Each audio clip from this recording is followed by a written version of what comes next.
Okay, smile. Okay, we are live. We had a little bit of a blip there, folks. It said that there was an error and then we had to try again. Of course, your internet went out, right, Elaine? My internet went out, so but here we are. Not what you're wanting to have. It's not for today. Well, in Texas, it's kind of an overcast day, so I was a little worried about that too, but we're good to go. So we'll wait a couple seconds here to let people get on. But when you come on, be sure and say hi, say where you're from. Let us know where you're tuning in from, because Elaine is in Italy and I'm in Texas. So we would love to see where you're from. And you have to tell us. So hello, Miss Marie. I'm trying to think where Marie's from. Tell us. I'm not sure. For some reason, I think DC, but I'm not sure. And Arana, tell us where you're from, hon, so we know. But because I'm on StreamYard, and if you don't say it, the comments on the side, then I don't always know. So I'm Debbie Saviano here, and I am thrilled. That is an understatement. I am thrilled to have Elaine here. And Elaine, I am not going to butcher your name. You'd think with a name like Saviano, I could say it. But tell us how you pronounce your beautiful last name. My last name is Trigiani. Trigiani. See? See, there you go. Miss Judy is tuning in from Orlando, Florida. Marie's here from St. Louis and DC. I knew it was DC sometimes. And Arana's here from Chicago. So welcome, everyone, ladies, so far. I know we have some guys signed up too. But if you're here live or if you're watching the recording, regardless of which one, I'm just thrilled that you're here because I have the unique and honor to introduce and interview Miss Elaine, because I met Elaine a few years ago, and I'll tell you about that in a minute. Miss Deborah's here from Parker, Texas, not far from me. But please show some love to Elaine. Let her know how much you appreciate her being here. And Holly's with us from Whitney, Texas. And Elaine has the coolest story, but I usually don't do this, but I have to do it today because our story is unique. So I could tell you all about Elaine, but I want you to go to her LinkedIn profile and her websites and all those things and learn more about her, because I want to spend the time talking to her, Elaine, share her story. But I met Elaine a few years back. We took our oldest granddaughters, Taylor and Dakota, for their senior graduation trip to Italy. And I want to do some cool stuff. So I emailed Elaine and I asked about cooking classes, because she offered cooking classes. And she said she lived at the bottom of a castle from what was it? Mean old witch? How'd you say it? What did I say? Something about a mean old queen or witch or something. Yeah, the evil countess. My landlord is also known as the evil countess. There's the evil countess. So hello, Miss Ann. And Ann's from North Lake, Texas. And Kenya is from Long Island, New York. So we have all these people all around the country. And Beth Buffington's with us. And I think Beth's up in mid-United States as well. But where Elaine lives is the coolest thing. We'll let her talk about that and some stuff. But I didn't know what to expect, but she really does. She lives in Elaine, tell us where you live and tell us why it's so unique. So I live in Tuscany. So I'm in Italy, in Tuscany. And I'm just to the southwest of Florence, and I live on the estate of a castle. So the castle was built in the medieval period, and it was basically made up, it was an estate made up of different farms, and each farm had a farmhouse. And so these days, the Count and Countess still live in the castle, but I live in the farmhouse. My neighbors and I have, rented apartments here in these farmhouses. So that is kind of the situation. The farmhouses were all built in sort of the 1500s, 1600s. And, they're just kind of, they're sort of just particular constructions, right? So they've been for hundreds of years. The floors all kind of go like this. There's not a lot of climate control, but we like it. It's a little bit rustic. It's like stepping back in time. Seriously. It kind of is, yeah. It's like stepping back in time. I'll never forget. So we made arrangements to go with Elaine. We met her in town. And tell us, well, you might not remember, Elaine. I remember. You tell me. Okay, so she met us in town. She took us, first of all, to the butcher. And we got to she bought the meat. But there was a picture of the cow. So you knew who the cow was. You knew who the rancher was. You knew where it was purchased from. Italy does a much, much better job of that than America does, as far as knowing your produce and stuff and your food and everything. Then we went back and we cooked, and then we got to go visit a cheese dairy place where the cheese came from. And then we got to go to at the end of the day, we went to a winery. And most incredible experience I've ever had in my life. Our girls still think we're pretty cool because we did all that. But anyway, Elaine has a beautiful, phenomenal story. So you're not from Italy, Elaine. So tell us where you're from and how you got there. Well, I'm from Mississippi, and I grew up in an Italian-American family, Sicilian-American family. And I went to school at Notre Dame. I did an abroad program, and I was in Rome for a semester. So I was kind of into the Italian, a little bit drawn into that anyway.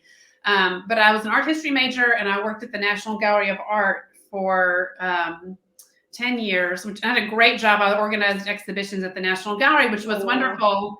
But I was just a little bit, I'm not super motivated by the desk job, and I just kind of wanted to do something a little different. And I ended up in Sicily doing a research project, and I just really liked the lifestyle, and I totally fell in love with olive oil.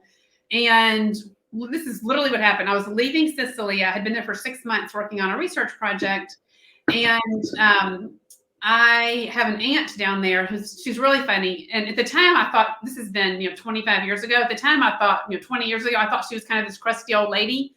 And she wasn't that old, because now she's old. She really wasn't. She's like 97 years old. She's really cute. She's really funny, but she'll make a snide remark, So I was in Sicily. I had been there for 6 months. And I said, Aunt Francesca, I am going back to the United States, and I really want to, I fell in love with the olive oil. I never had good olive oil before. And I said, I want to buy some olive oil. Where can I buy some olive oil? And she goes, you don't buy it, you make it. And I was like, oh, okay, then, let's think about that. And that literally led to a whole career change. And I started researching olive oil, high quality oil, how it's made, all of that. And I ended up moving to Italy, and I started teaching cooking classes. I started developing recipes. And then I ended up sort of putting together these programs like Debbie described of kind of combining all sorts of artisan food producers to kind of come up with a full experience. But it really started out with olive oil. So that was kind of what got me over here. And the fact that you went from art into food, olive oil, food, and et cetera. Seriously, y'all, when you travel, if there's anything you can do with locals or people like Elaine who love the culture and want to share that culture, highly recommend you taking private classes like we did with Elaine. Because Elaine, what you do with the travel, the learning, the discovery, it's all about the experience of Italy. And we've been blessed to have gone 4 times, and there's never enough things that you can learn. So talk about what happened to you. Well, first of all, let me go back. Talk about the difference of what you noticed from Mississippi, the United States, and Italy with the food and the produce and the olives and et cetera. What's the difference with that? A little bit, share a little bit of that.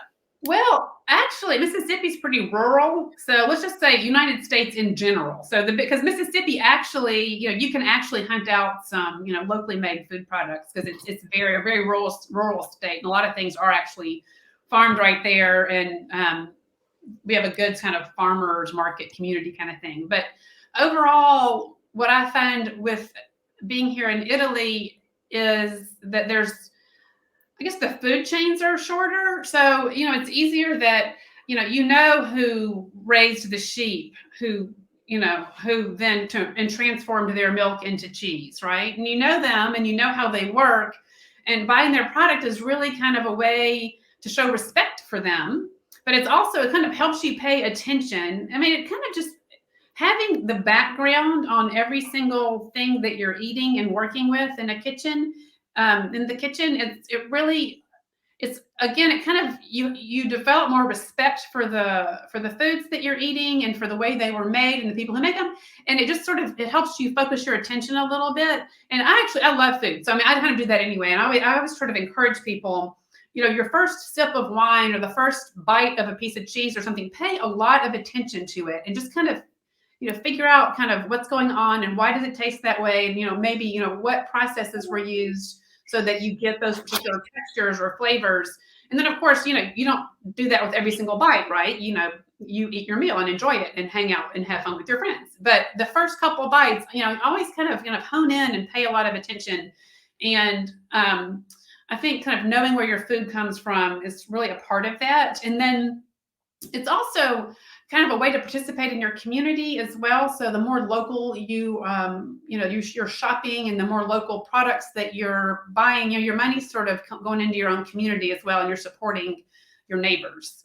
So there's just, it's kind of on many, many layers. And then here in Italy, food is really, it's such a big part of the culture that it can really be a window onto the culture. So food and what you eat, when and how, and also the people that, the people that make it. So meeting those people helps you kind of get a better kind of an idea of the culture of the place. I love what'd you say? The first bite is an introduction to the culture. What'd you say? That was so cool. The first bite is sort of, if you really pay attention to it, you can sort of, almost, I don't mean spend half an hour analyzing it, but if you think about it, you can really sort of, you can kind of figure out some of the production processes. And, a wine from California tastes a lot different from a wine from Italy or France. And so it's kind of interesting, just sort of figure out, what those differences are. And if you're here, different cheeses are made using different procedures in different regions. And so, you just kind of, get an idea for what's going on. And it just helps you appreciate the flavors more and appreciate the work that went into it. It's interesting because I tell this story all the time, but when we took the class at Elaine's beautiful little cottage place here, which is just so cool. And Anne was commenting how cool the background is of where you're there. And I'm envisioning this room. I'll show it to you in a second, yeah. Oh, that'd be so awesome. But she had this big, long wooden table and she threw the flour on it. We made homemade pasta and the whole bit. But I'll never forget how rich the food was, especially the meat. The meat, it was about, the size of your palm, like it's supposed to be, not like we serve in Texas where we give you a whole plate full.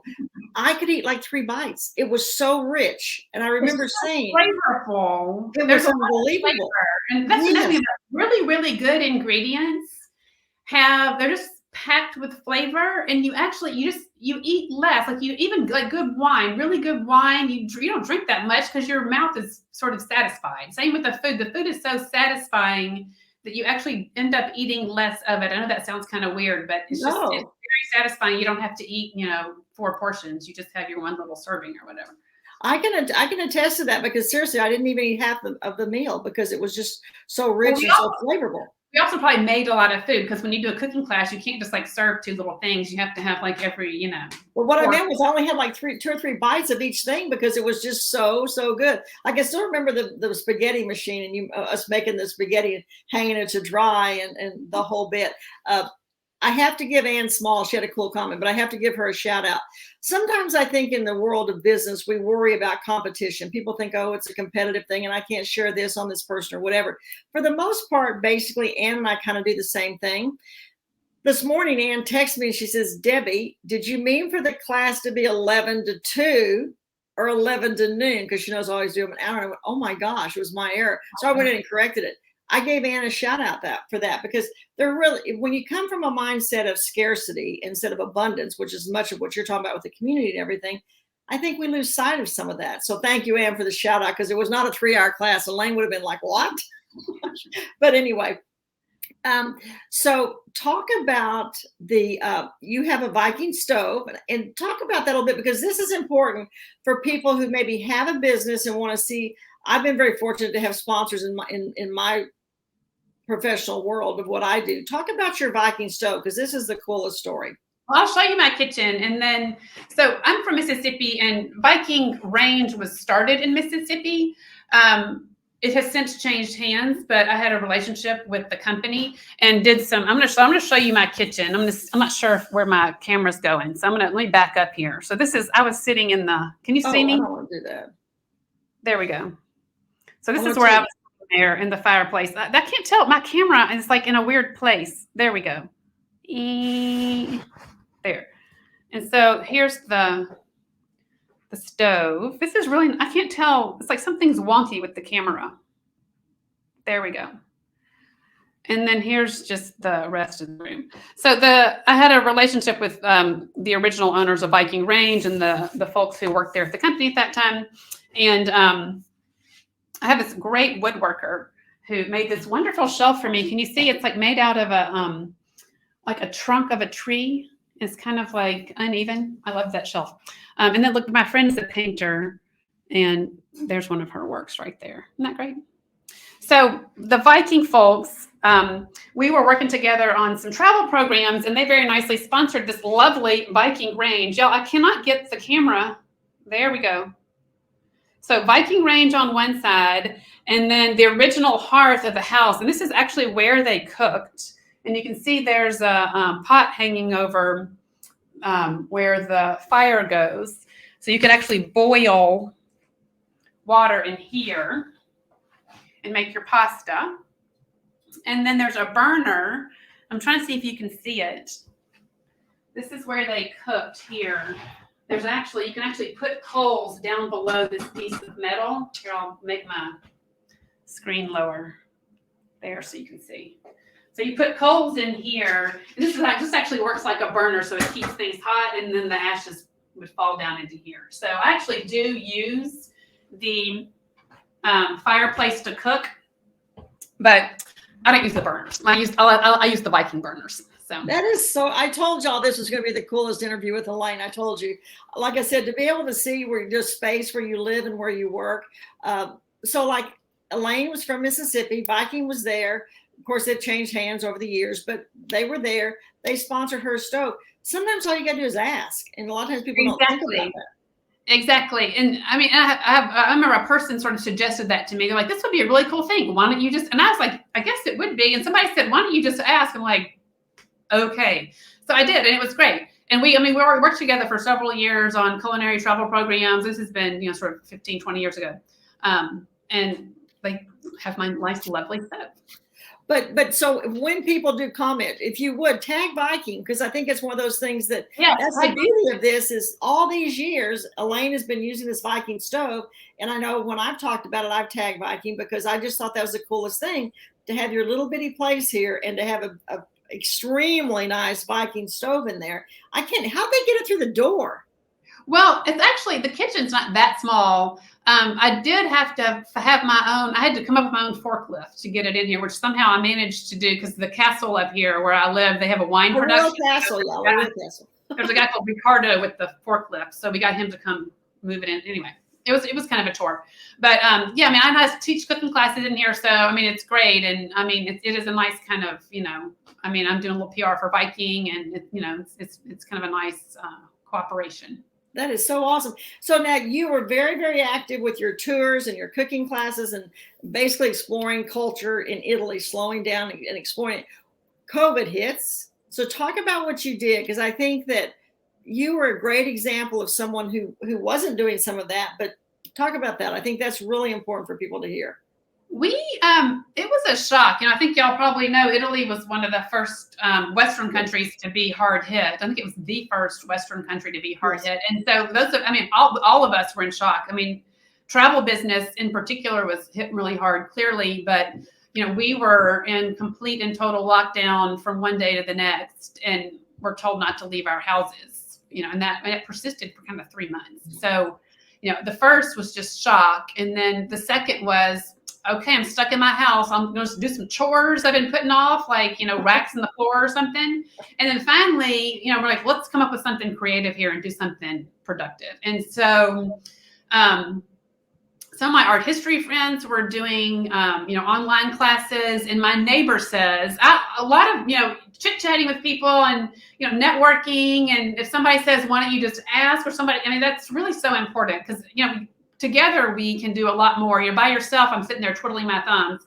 And my girlfriend, who's a painter, my neighbor who lives right over here, she said, well, why don't you put together some classes that, use your skills, your areas of expertise, art and food. And we started talking, and we're like, in Italy is all about art and all about food. And no matter where you go, there are very particular traditions.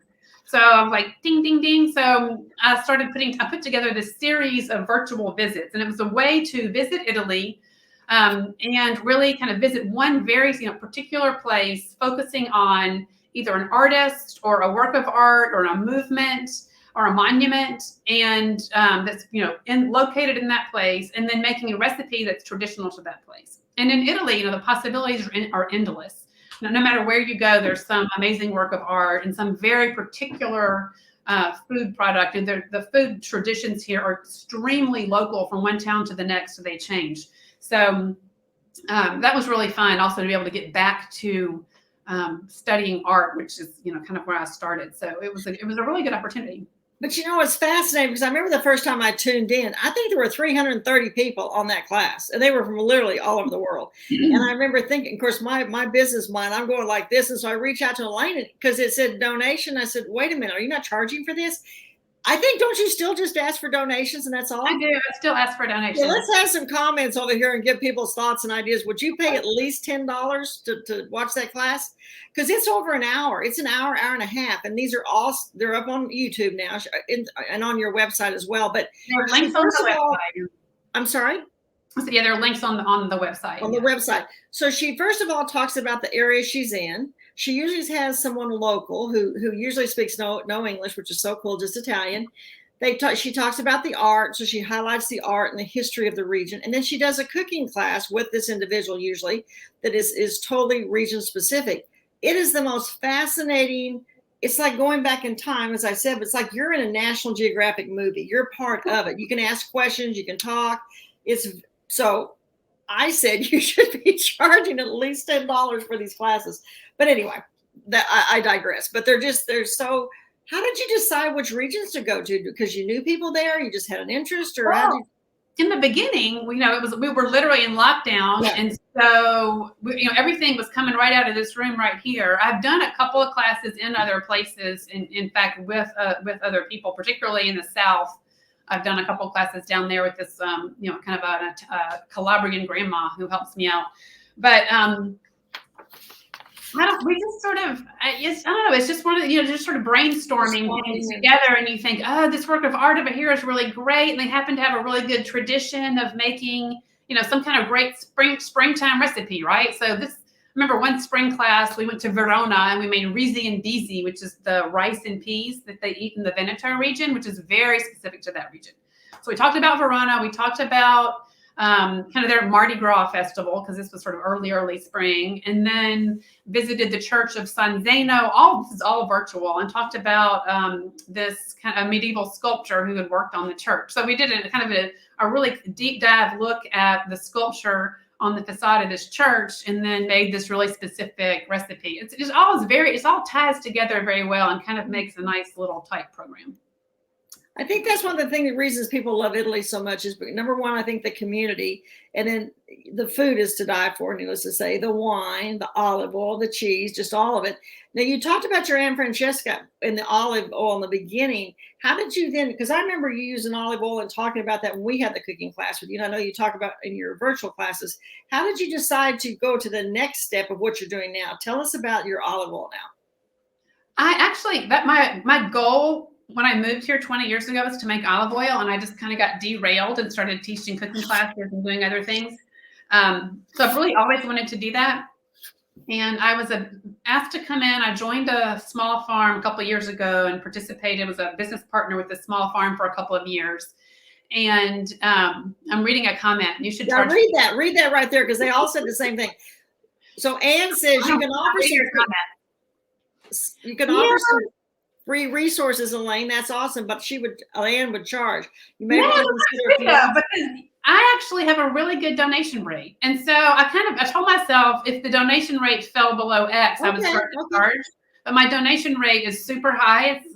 It's over 50%, which I think is pretty unusual. But we formed it's almost like a little community, and an over 50% donation rate, I think, is really high. I'm not sure what the average is, but I'm pretty sure. Well, and for you, that's an example of, to Anne's point, in different options.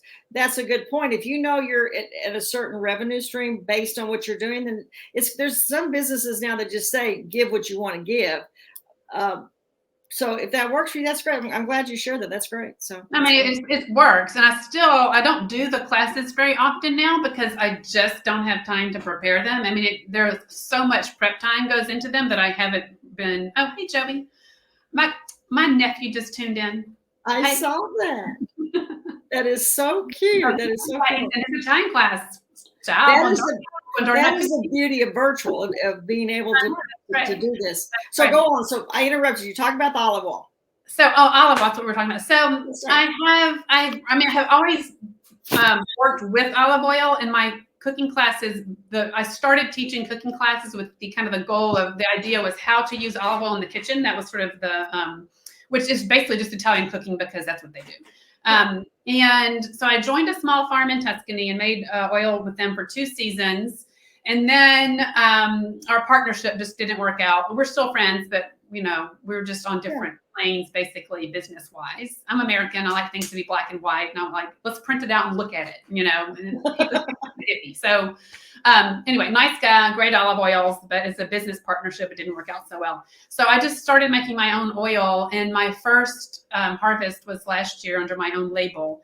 And I'm really, really kind of just trying to ramp it up a little bit. I mean, last year I kind of got a late start, so I just made kind of a small production, but I'm really kind of working to increase production and put a few different things into place, and hopefully have a tasting room. I would like to have a tasting room where people could come over and do we do olive oil tastings similar to wine tastings, and olive oils are actually all quite different. The way wines are all quite different. In fact, I'll make 2 olive oils. Let me show them to you. Oh, great. Here they are. So I make a Tuscan oil here in Tuscany near my house. And this is, I can't tell where the camera is like weird here. There we go. Oh, yeah, there we go. So this is the label of my Tuscan oil, which is actually called Piero. The label was a painting by my friend Rita, who lives across the street. And I named it after my friend Piero. And I'll show you Piero because I can. So this was my best friend in Tuscany. He kind of taught me everything I know about Italian cooking. This is Piero, so I named the oil after him. He passed away in 2010, but his memory remains alive, and it's now alive in olive oil. And then I also have a Sicilian production, and this is the Sicilian production with an Andrew Bucci painting on the label. Andrew Bucci is an artist from Mississippi, was an artist from Mississippi, and he's spent his career in Washington, D.C. as a meteorologist, but really, really prolific painter. And to me, this image just says Sicily in the Sicilian oil. So that's where the labels came from. But I make 2 different oils because they're actually quite different one from the other. The flavor profiles are very, very different. So the way you do food and wine matches, you can also do olive oil and food matches. So we concentrate on that a little bit in the cooking classes. So a question on that. This is the name of it, right? Olio della Donna? Olio della Donna. Mm-hmm. You say it much prettier than I say it. So that's the website. Y'all can go to it and see it. I love how you did the Italian tribute to your dear friend, and then how you did the Mississippi connection to the artist there. Mm-hmm. That's really cool to have both. So where do you make it? At your place? Where do you make it? Well, so olive oil, to make really high quality olive oil, the olives need to be milled so the oil can be extracted, and that needs to happen within 4 to 8 hours of picking. So wherever the olives are grown, you need to have a really good olive mill. And so the Tuscan olives come from a farm nearby my house and from groves nearby here. And I have a mill that I work with that is in the same area. So it's all very, there's, again, short production chain. We don't lose any time between picking the olives and taking them to the mill. And then in Sicily, same thing. There's a really good mill. In fact, it's new. There's a new company down there. And I've been wanting to make Sicilian oil, but there was no mill in the area where I wanted to make the oil. So I have family down there, as I mentioned before, Aunt Francesca, who literally kickstarted this whole project with her, kind of snide remark.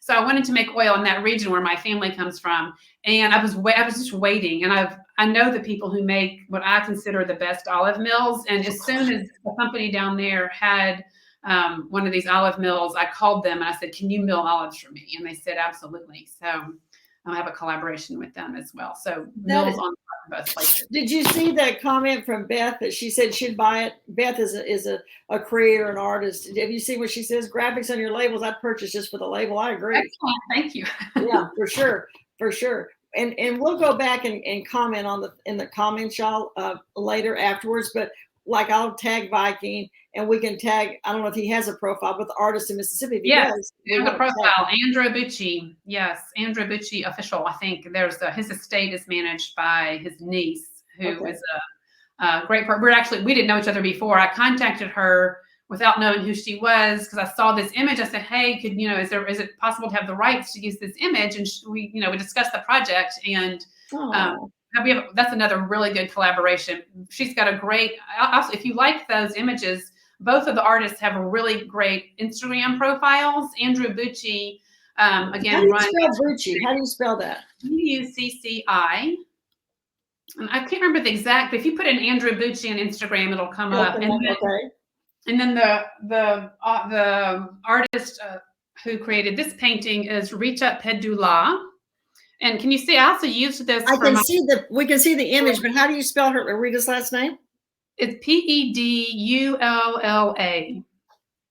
Okay, yeah. And she has a good Instagram profile too, and she's very prolific, and she posts everything, so you can see what she's doing. I'll have to follow, and that's something that Anne had mentioned earlier. I saw Anne and a couple others said the same thing, that we'll all make sure we connect with each other. And I encourage everyone on this live today to be sure and go in and connect with everyone else on the live, and to connect with Elaine, anyone who's mentioned or who's here, because that's how you build a network. And that's the beauty of the internet. I mean, seriously, we have the opportunity to connect around the globe. And I think it was Anne also, she asked, what country do you have the most people from? Is it the United States, or is it other countries for your classes? No, mostly United States. Okay, because I remember when I've been on, it was mainly U.S. Everything from, I remember Seattle, I remember Washington, I remember Chicago, I remember Texas. So that's what I remember. But I also remember some abroad too. I remember France and a couple people in France, but English speaking people, and a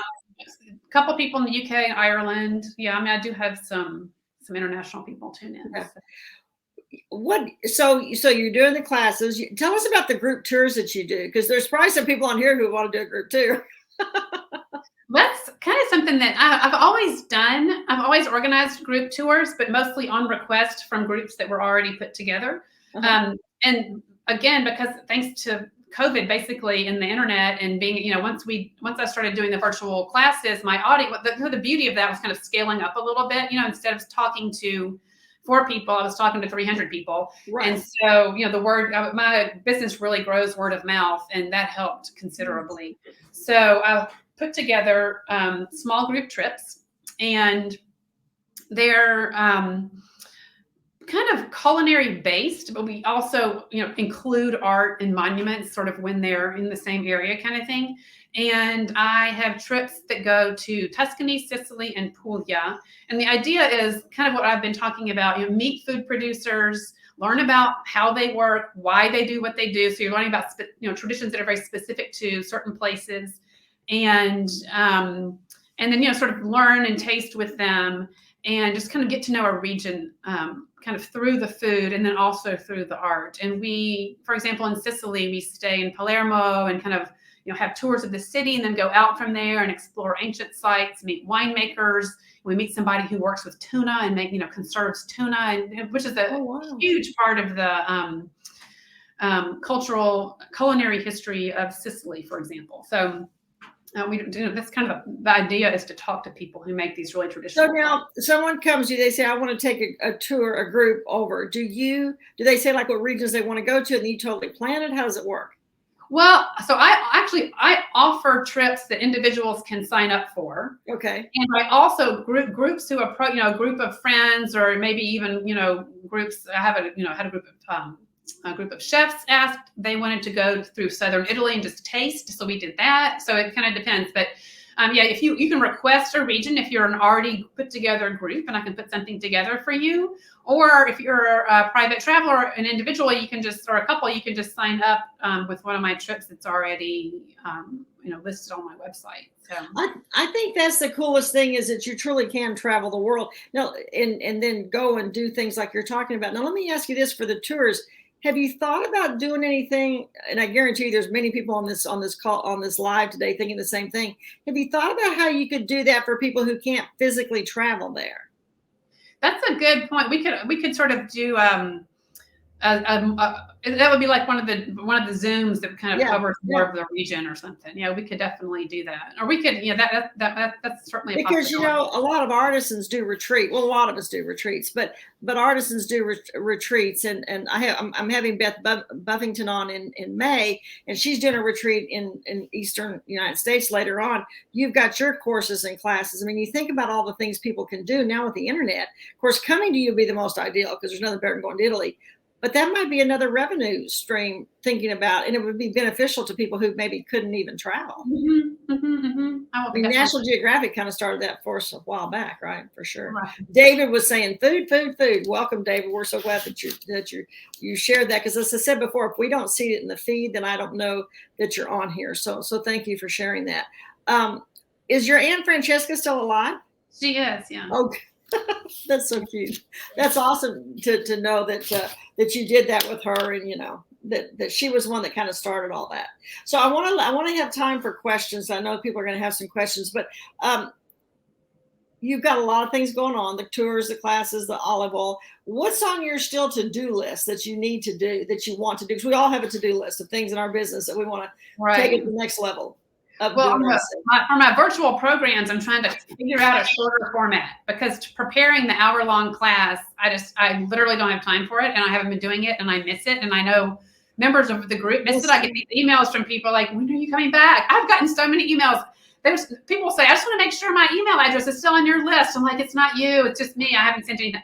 And so that's kind of one thing I want to do, so I can kind of continue the virtual classes. And then I'm really trying to get the olive oil business off the ground. And I am working on signing leases for olive groves. I'm trying to find a place that will be, a structure that can be storage facility, bottling line, hopefully tasting room as well if it's cute. And I'm trying to figure out how to import my products into the US so I can ship directly to private people, and I do that. You can order, if you order bottles of oil from me, sort of anywhere from 3 bottles and up, then I can send them to you. If you want smaller number of bottles, you can get them from a retailer in the United States. And I have Is that on the website? Is that on this website?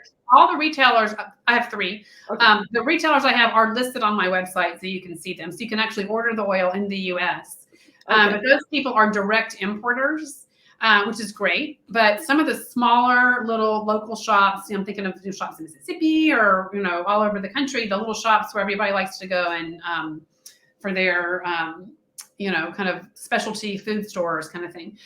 In order to sell to them, I am considering direct importing myself so that I can then sell to them for resale. And I have not figured that out yet. So that's on my to-do list, is figure out how to become an importer in the US. Yes. And Anne was just asking, will we drop the links? Yes, I'll put all the links in the comments when we're off. We'll put all those down there so people can click on those, because I highly encourage you to buy the olive oil, because there's nothing better than true, real olive oil. There's nothing better.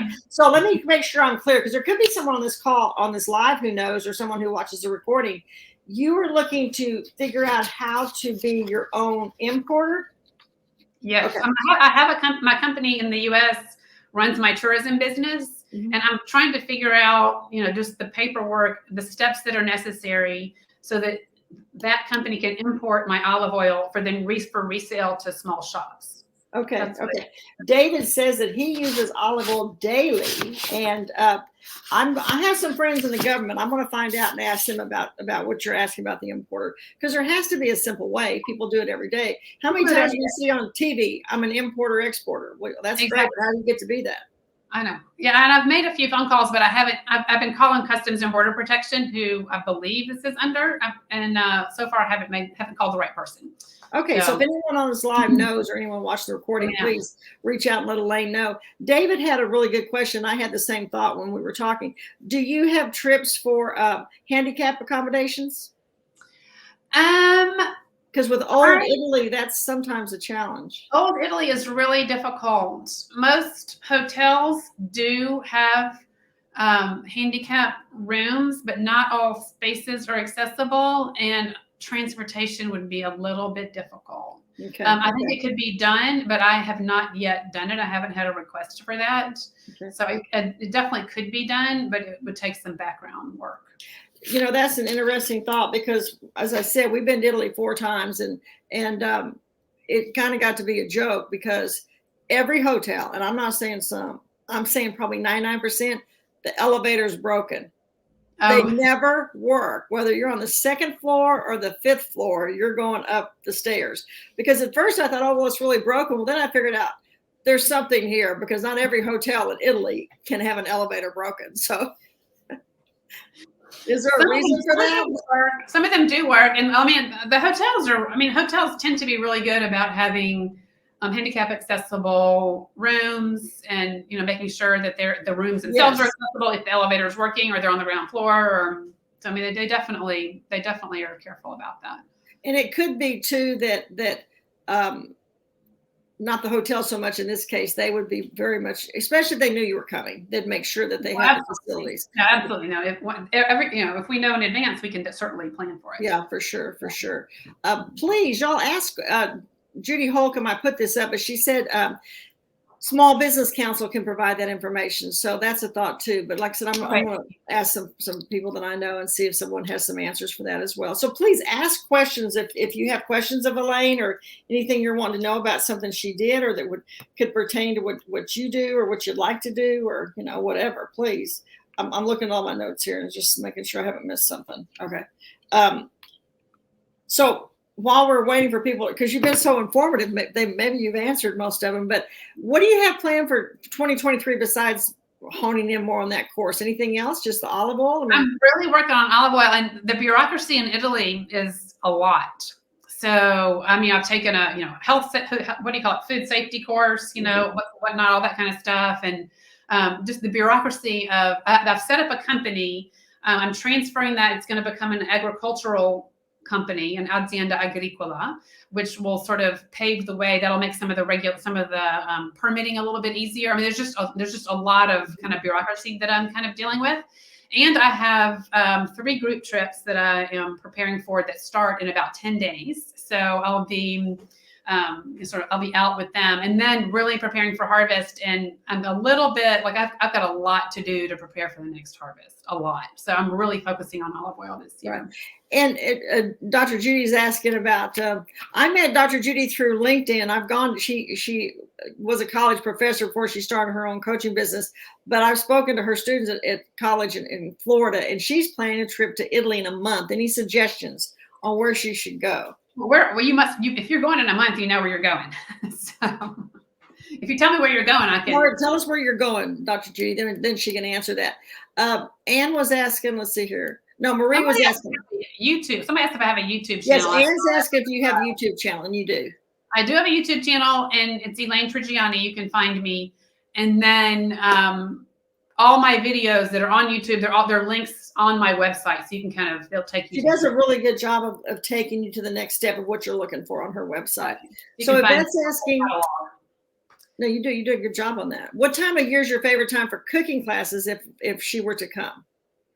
I love the fall. Fall is a great time for cooking classes, kind of harvest season, all sorts of stuff are coming in. It's kind of end of summer, early fall. There's just kind of a great range of I think we took the cooking class with you maybe in June, but we've also been to Italy in October, and there's nothing more gorgeous than the wine. I mean, you don't think of fall colors in Italy, but there's beautiful fall colors, beautiful fall colors. Vineyards all turn colors. Yeah, for sure. Okay, we answered about the YouTube channel. What was here? Oh, do you have it? Beth's asking, do you have info on your website about your group tours? Yes. On my website, there's a whole page dedicated to small group trips, and it has descriptions of the trips that are available to join. So this year, the trips are sold out, but for 2024, there are 3 trips on the books. I don't have all of the particulars yet. I'm working on the budget and registration forms and whatnot. That's on my list as well. So, I've got a very long to-do list, but I'm slowly getting that done. So. And David was asking about museum tours. You do museum tours? I am an art historian, and I, worked in a museum, and I do work with art. I do some museum tours. I don't usually do tours to the big museums. I have done, but you have to have a certain certification in order to do that, which, I have a master's degree in art history, and I don't talk about things I don't know about, but I usually don't do the bigger museums in Florence. But what I've been doing lately and this is combining this with other things, but there are just, again, in Italy is just full of very small museums, like diocesan museums, for example, which contain works of art from monasteries, which were kind of given the kibosh back in the late 1800s. And all that art had to go somewhere. And, a lot of times in Tuscany, the Uffizi might have sucked it up, but not always. I was just talking about this today. I did a cooking class this morning, and I was talking to this couple. There's a diocesan museum in a really tiny little town with a Fra Angelico painting. I mean, it is an incredible masterpiece in this great little village in the countryside. There are 0 tourists, none at all, none. And, there's a couple of great little paintings to see, nice little place to eat. And then nearby is another diocesan museum, which has an altarpiece, which is the first known painting by the great Renaissance painter Masaccio, for example. So, you can kind of go about, move around the countryside, visit a winemaker, have a nice lunch, and see absolutely incredible works of art. So I've been doing that kind of thing. And so with the group trips, that's the kind of stuff we do. So we might go to a winemaker, but it just so happens that in the church in the village up the street is a Pontormo painting. So we'll go by there too. So it's kind of a cool way to see art in the place for which it was created. So I almost prefer that sometimes to the big museum. That's the beauty of going with someone like you who knows that, because the normal public, first of all, the tour groups wouldn't tell you that. Secondly, even if you're because we've never done tours, we always do our own stuff. But even at that, you wouldn't know unless you had some inside information. So some of those little hidden spots. Yeah, that's not always easy to find. Dr. Judy is looking for a small house or a condo to stay in. She's coming for a month. What area would you suggest? Where are you going? Yeah, what are you? Funny enough, we always fly into Rome, and then we go wherever we're going. We drive, and but we always fly into Rome. Where are you flying into, Judy? Do you have that plan yet? And Anne has a question here. I'm curious, on a scale of 1 to 10, how happy you are you took this huge step. Changing industries, locations, and all you've accomplished must also have had the challenges. So 1 to 10. 10. 10. When you although, first of all, to Dr. Judy, Airbnb is a really good way. Airbnb and VRBO is a really good way to find apartments if you're going to be here for a month. It's a nice way to find something that's kind of homey and maybe in a residential neighborhood so kind of more comfortable stay and a way to feel at home in a place, as opposed to just staying in a hotel. So right. Just that's a good suggestion. So yeah, 10, I didn't put a lot of forethought into it, and when I moved here, I didn't just pick up and move here. Actually, I went back and forth for a couple of years. And then, all of a sudden I was really busy and I had stuff to do. And, I wasn't just, looking out the window. I was really busy and working on projects. And then, all of a sudden I had more things than could fit in a suitcase, right? Because I kept going back and forth with my stuff. And so as soon as my stuff couldn't fit in the suitcase, I was like, well, maybe I'll just move here now. That's a great blog post. As soon as I couldn't put it in my suitcase, it was time to make the leap. Right. Dr. Judy says she's coming around your area, around the Florence area is where she's going to be. Every time we've come, we've rented a villa. We've stayed in a castle. I mean, and you're right. We got every one of them off Vrbo, which Airbnb owns now. Everyone came off Vrbo. Yeah, VRBO and Airbnb, and Florence is a great place to be. There's a lot going on, and the train station, so you can get around. If you're in the countryside, you really need a car, so yes. That's kind of hot. Yeah, we rented a car every time. On trains. The one thing I will say from a tourist perspective on Florence, it is not an easy place to drive. It is a horrific. Only time we ever got a ticket in Italy was in Florence. There's nowhere to park. So you're right. Take the train. Do not try to go into Florence and park. It's unless you have inside knowledge there, Elaine. Well, Florence now there's a from the ring, there's a big ring road, and from the ring road in is residents only as far as vehicles go. So you're forced to park outside of town. You can find a lot. Yeah.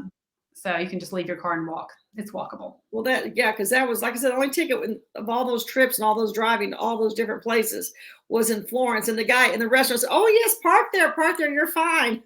Ticket, $150. It wasn't euros, whatever. It was something crazy. But anyway, Elaine, what would you like to share that I haven't asked you about, that we haven't covered? You've been so informative. Thank you so much. I just want to thank everybody for tuning in, and thank people, also members of my group. I'm just so grateful that people, I kind of took the leap, like somebody said earlier. I'm just grateful that people have people appreciate what I have to offer, right? I'm very grateful for that, because I'm don't do something that's real standard. So it's nice when people appreciate that. And I do put I put a lot of hard work and mental energy into these things too. So it's very nice. Well, the cooking class, you always give the recipe. You always return back with the recipe for people. In the art class, I mean, you show the images or you show the product, the physical thing, and you always talk about the history of it. I mean, it is obvious it's a lot of time, because I know when I've watched it, I've learned so much, and I have a history degree. So, I mean, you really do a lot to help people with that kind of stuff. This is a cute one David has. Do people still bring sketchbooks, paints, and easels? Old art history class flashbacks. Yes, they do. Yeah, definitely. I often see people out painting. Yeah, I have a friend, a Mississippi friend, he's a watercolor painter. And he comes over and paints a lot. He brings little groups over too. So yeah, there are a lot of people out. Yeah, we took a watercolor class in Florence for the day. After we had done your class, we had scheduled a watercolor class, and it was so cool because you're in this. That's what's so cool about Italy. Everything, we think it's old in America if it's 50 years old. It's vintage or it's historic. Over there, it's 300 and 400 and 500 years old. And like in Venice, when we stayed in Venice, everything's so old. You feel like you really are stepping back in time. So, well, and the nice thing too, and this is something my nephew who tuned in earlier, I don't know if he's still on the line, he actually pointed this out. I think he was maybe 12 or 13 at the time, but he pointed out, he really appreciated the fact that, buildings are repurposed. They don't just build new buildings for everything they need. They find a space and, kind of repurpose it to make it work for, what it currently needs to be. So the structures this house has been here since late 1400s, early 1500s, and it's going strong. So. And let me ask a question. Your restroom's upstairs. I remember going up to the bathroom. Anybody who knows me knows I know where the bathroom is any place I've ever been. Do you still have the rope on the staircase? So there's no banister because it's 500-year-old house. There is a rope. They did it. There's a metal ring, literally walled into the wall. It's like a ring with a spike. From hundreds of years ago. Hundreds of years ago, and then there's a rope that goes through there's 3 rings and a rope with knots on it. And that's how you get up. Yeah, this was kind of before I got so strong and this was kind of right before that in social. If I had been there today, Elaine, I can't imagine all the visuals and things I would have captured, because it's truly all over the place. Yeah, there's just so many cool things. So I appreciate so much, Elaine, you being here with us today and sharing your story and your kitchen and just everything. We'll go into the comments and put all the websites and everything so people have access to it. And I highly encourage you, if you're considering a tour, reach out to Elaine, because obviously she has what if someone has, how many people, what's the minimum for the tour groups if they want a private one that you haven't planned? It just depends on your budget, basically. When I do a group trip that's sort of a week or something, or a week or 10 days somewhere, those are usually sort of 8 to 10 to 12 people. Okay, but still, that's really nice and that's intimate. No, I don't go over that number, right? Because that's very intimate. So thank you so much from the bottom of my heart, Elaine. I told Taylor and Dakota I was doing this live with you today, and they said to say hello, our 2 granddaughters. Taylor is now an attorney in Manhattan, and Dakota is a stay-at-home mom. So tell them I said hello. Thank you so much for having me. Thank you for being in touch all these years. Yes, thanks to technology. Chit chat. And everybody, I'm not on my computer while I'm back here talking. I would love to be linked in on LinkedIn. So send me a little request. I encourage everyone. I know that some have already said they did it, but please make sure you reach out to Ann and connect. And May 11th, I have Beth Buffington on. We're going to talk about her artistry and her workshops and all the beautiful things she creates. And also in May, I have Kathy Bissell, who from the Bissell family for Bissell vacuum cleaners. And she has a nonprofit, Bissell Pet Foundation. She does incredible work with pets around the country. So God bless. Ray, thank you so much, Elaine. Y'all have a wonderful, wonderful day. And Elaine, you stay on. Okay. All right. Thank you, y'all. Take care. Bye-bye. Bye.